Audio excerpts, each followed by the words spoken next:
Hey YouTubers, it's Charlie. Welcome to part 4 of my Game of Thrones Season 4 preview. Today we're going to be talking about Dany, so beware dragons.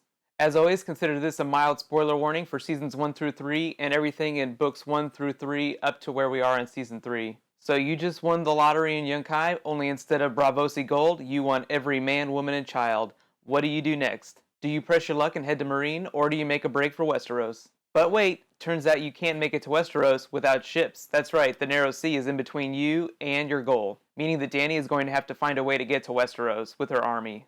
Even though at the end of Season 3, Dany is kind of left hanging in the arms of that giant mosh pit, you kind of get the idea that she's going to have to go somewhere else. Obviously, without spoiling the books too much, that place that she's going to go next is going to have some ships. One of the really cool things that happened to Dany over the course of Season 3 was that she basically reassembled her Khalasar. So that's basically like a moving city. You have your warriors and you have your citizens.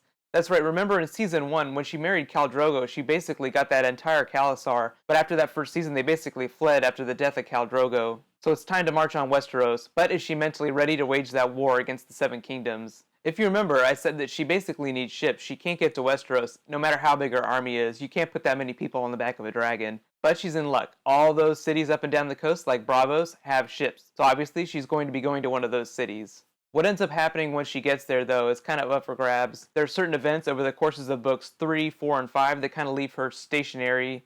But we'll see what the showrunners end up condensing. I'm betting that they're really going to just be omitting a lot of secondary storylines and characters and combining a lot of the bigger conflicts that she goes through.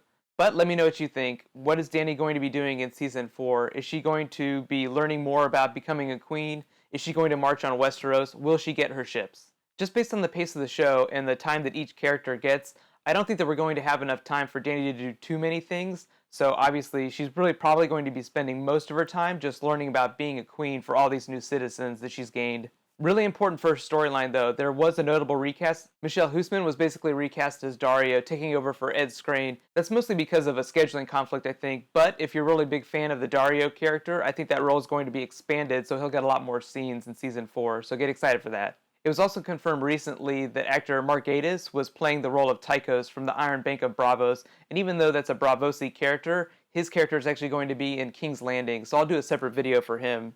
As always, be sure to let me know in the comments which characters you want to talk about next, and I'll add them to my list. My next Game of Thrones video this week will be for Littlefinger. Be sure to subscribe to get it. That character has a lot of storylines that they don't necessarily explain on the show, so I'll try to keep it relatively spoiler-free because there's some big revelations that happen to him in the 4th book, and I think they're going to include those things in Season 4. So be prepared to have your mind blown because Littlefinger is actually critical to some of the bigger storylines from Season 1. That video will post on Wednesday. In the meantime, you can click here to watch all my other Season 4 previews, and you can click here to learn all about the working title for Star Wars Episode 7.